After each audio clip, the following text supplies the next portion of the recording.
Brought to you by TechnoSpark 20 series smartphones. I'm superhuman.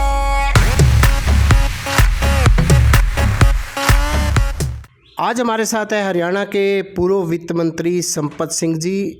Lok Sabha चुनाव को लेकर इनसे हम चर्चा करेंगे। संपत सिंह जी ये बताएंगे, हिसार लोकसभा क्षेत्र की बात की जाए तो हिसार लोकसभा क्षेत्र से जयप्रकाश आपके बेटे का भी, गौरव संपत का भी नाम है, अशोक मंगाड़ीवाला का भी, और तमाम नेताओं ने अपना आवेदन किया हुआ है। तो आप कैसे देखते हैं लोकसभा हिसार कांग्रेस की टिकट को लेकर?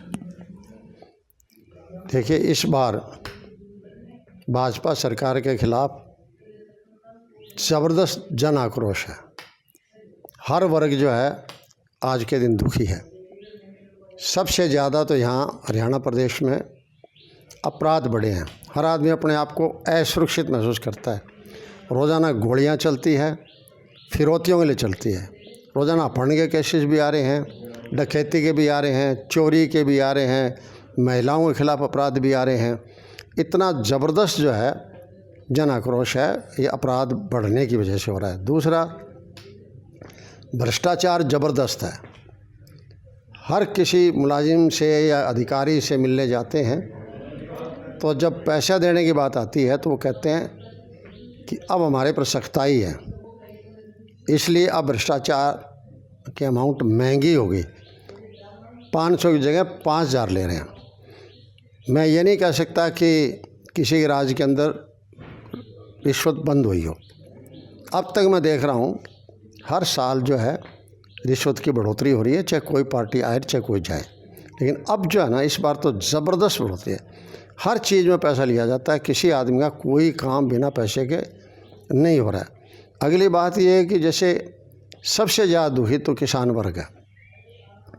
खेती से काम चलता है, दिन रात मेहनत करता है, छोटी जोत हो गई है, पानी की कमी आ गई है, बीमारियां आ गई है, उस किसान की कोई मदद सरकार की तरफ से नहीं होती।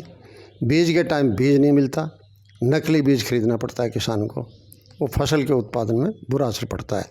इसी तरीके से खाद के टाइम, आपको खाद के टाइम लाइन लगाना और रात तक लाइन लगा कर घर वापस चले जाना बिना खाद के कट्टे के, यही तो हुई अपना जब गेहूं की बिजाई आई थी उस टाइम हुई। यूरिया खाद की ज़रूरत ही नहीं मिली।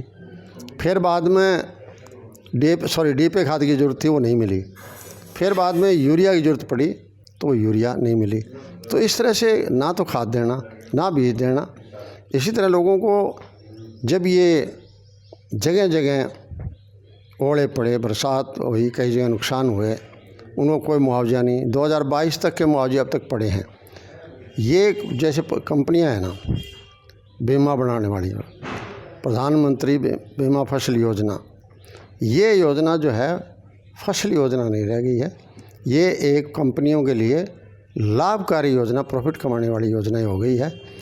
किसान का पैसा, हरियाणा सरकार का पैसा, सेंट्रल सरकार का पैसा, इन तीनों को जोड़ लिया जाए, उसके मुकाबले में 25% पैसा भी किसानों को नहीं मिलता। इससे अच्छा सरकार ही किसानों को मुआवजा देती। फिर खरीद के टाइम मेरी फसल मेरे बोरा। सर, इस मेरा जो मतलब था, जो हिसार लोकसभा क्षेत्र को लेकर कांग्रेस की टिकट को लेकर, उसको लेकर आप क्या कहना? मैं यही कह रहा हूँ, मैं यही कह रहा हूँ कि ये जो है ना हालात ऐसे हो रहे हैं, इस हालात के कारण, इसी तरह से बेरोज़गारी के हालात ऐसे हो रहे हैं, रोज़गार नहीं मिल रहा है। इसी तरीके से दुकानदारों के ये हालात हो रहे हैं, श्रमिकों के ये हालात हो रहे हैं, यहाँ तक कि महिला पहलवानों को भी घसीटा गया। इस तरह के जो हरियाणा का माहौल बना हुआ है ना एक किस्म का, ये हरियाणा में फैमिली आईडी के टाइम तक हुए। इसकी वजह से कांग्रेस पार्टी जो है, मुझे तो लगता है हरियाणा प्रदेश में 10 की 10 सीट जीतेगी। जहाँ तक हिसार का सवाल है, हिसार सीट जो है 100% कांग्रेस को आएगी। ठीक है, कैंडिडेट हैं, जयप्रकाश जी भी कैंडिडेट है, गौरव भी कैंडिडेट हैं, और भी कैंडिडेट हैं, मंगाड़ीवाला जी भी, चंद्र प्रकाश भी कैंडिडेट हैं। ये पार्टी सारा समीकरण सोच के और टिकट देगी, क्योंकि हमारे चुनाव अब छठे चरण में है। अभी टाइम जो है ना उसमें लग रहा है, और सोच समझ के पार्टी टिकट देगी जिसको, और जिसको भी पार्टी टिकट दे देगी, हमारा काम ये होगा कि उसको जिताकर लेकर जाएं।